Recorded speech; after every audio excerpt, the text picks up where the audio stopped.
నమస్తే, welcome to our channel. నేను మిషాల్ని. YouTuber ప్రశ్న రావణ్ అరెస్ట్ అయింది అందరికీ తెలిసిందే. కానీ పోలీసులైతే తన ఫోన్ సీజ్ చేసి ఆయన డేటా కావచ్చు, ఆ మెసేజ్లు కావచ్చు, అన్ని వెలుగులోకి అయితే వస్తున్నాయి. అసలు నిజాలు ఇక్కడే వెలుగులోకి వచ్చే అవకాశం కనిపిస్తుంది. ఆ ఫోన్లోనే మొత్తం ఉన్నాయి నిజాలు. మరి దాని వెనక ఇంకా కారణాలు ఏంటి, ఏం జరుగుతుంది, దీని మీదే పూర్తిగా విశ్లేషించడానికి మనతో పాటు స్టూడియోలో ఉన్నారు ప్రముఖ రాజకీయ సామాజిక విశ్లేషకులు సీనియర్ జర్నలిస్ట్ సిఎస్ రావు గారు ఉన్నారు. వారిని అడిగే విషయాన్ని తెలుసుకునే ప్రయత్నం చేద్దాం. నమస్కారం సార్. సార్, ప్రశ్న రావణ్ అరెస్ట్ అయింది అందరికీ తెలిసిందే. మరి ఇప్పుడు ఆయన ఫోన్ సీజ్ చేసి ఆయన ఫోన్లో ఉన్న డేటా మొత్తం ఇప్పుడు వెలుగు తీస్తున్నారు. అసలు నిజాలు వెలుగులోకి వచ్చే అవకాశం ఉందా సార్? దాని వెనక కారణాలు ఏంటి? పోలీస్ ఇన్వెస్టిగేషన్లో చాలా ఇంపార్టెంట్ ఎపిసోడ్ ఇది. ఏంటి, అతని మొబైల్ని స్వాధీనం చేసుకున్నారు. మొబైల్ని స్వాధీనం చేసుకుని దాన్ని ఎఫ్ఎస్సిఎల్కి పంపించారు. అక్కడి నుంచి కొంత ఇన్ఫర్మేషన్ వచ్చిందని చెప్పి పోలీసులు కొంత చెప్తున్నారు. ప్రత్యేకించి అకౌంట్స్, బ్యాంక్ అకౌంట్స్, ఈ బ్యాంక్ అకౌంట్స్లో పెద్ద ఎత్తున అమౌంట్ ఉంది అని చెప్పేసి పోలీసులు అనుమానిస్తున్నారు.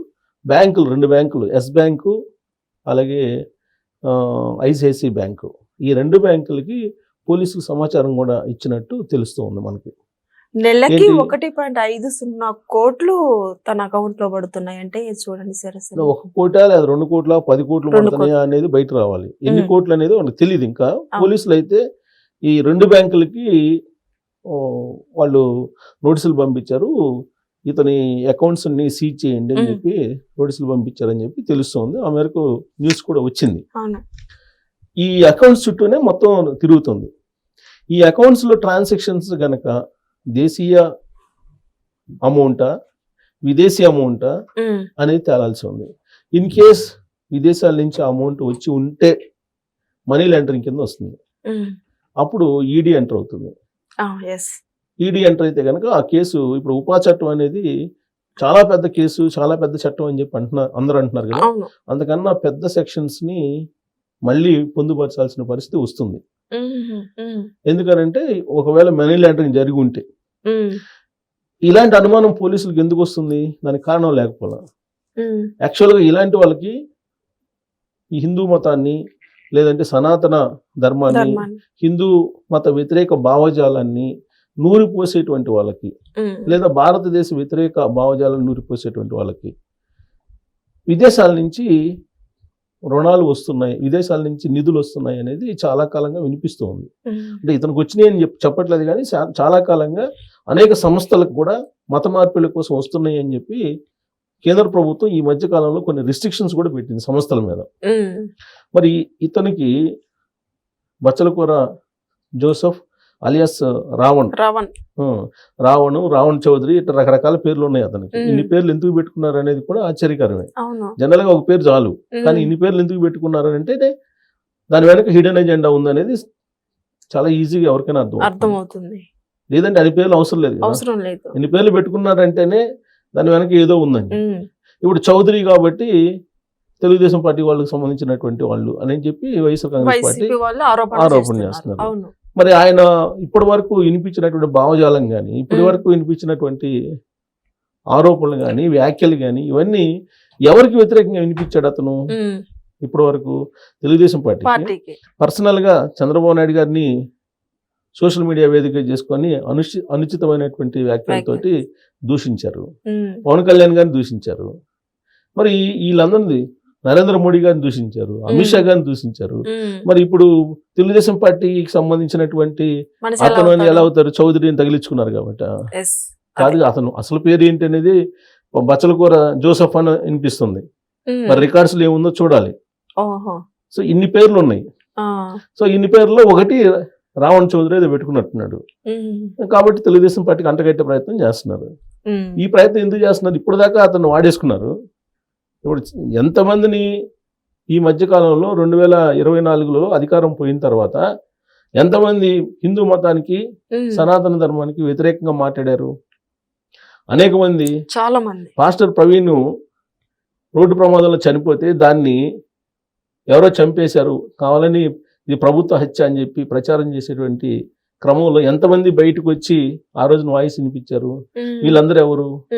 వీళ్ళందరూ ఎవరి ప్రోద్బలంతో వచ్చి సోషల్ మీడియాలో ఇలాంటి ప్రచారం చేశారంటే అందరికి సమాజానికి తెలుసు. సో ఇప్పుడు ఇతన్ని మొబైల్లో చాలా రహస్యాలు ఉన్నాయని చెప్పి చాలా మంది హైరాణ పడుతున్నారు.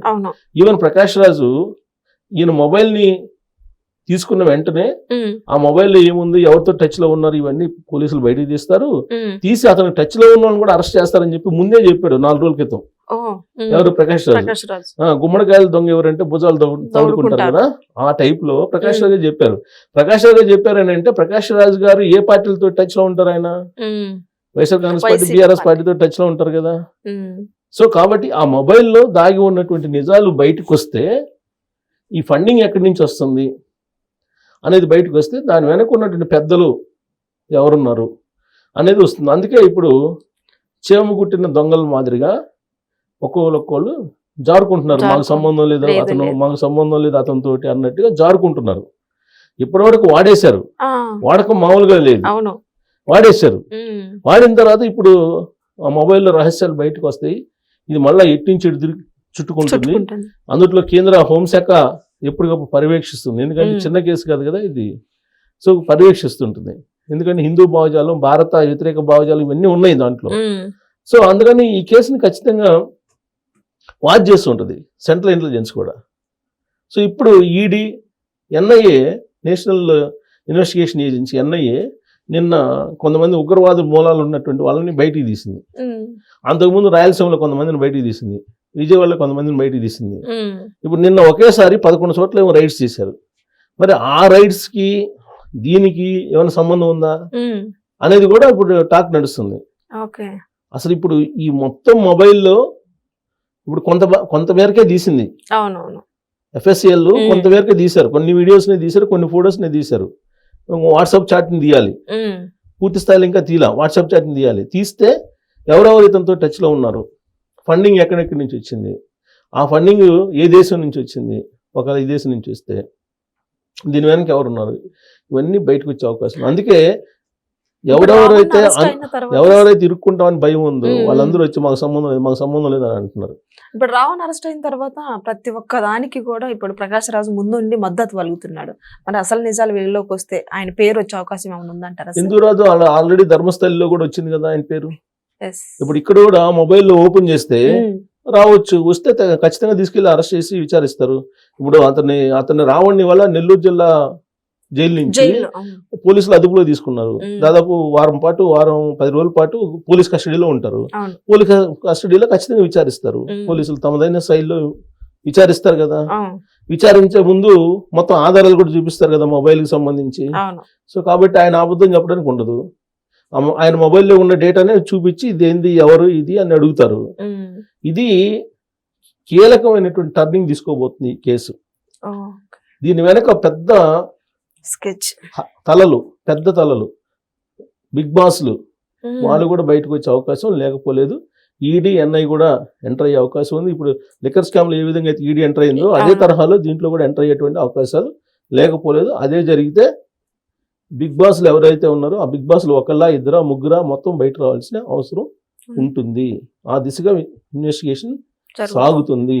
ఢిల్లీ కూడా దీని మీద వాచ్ చేస్తుంది అనేది ఢిల్లీలో కూడా చర్చ జరుగుతుంది. Thank you sir.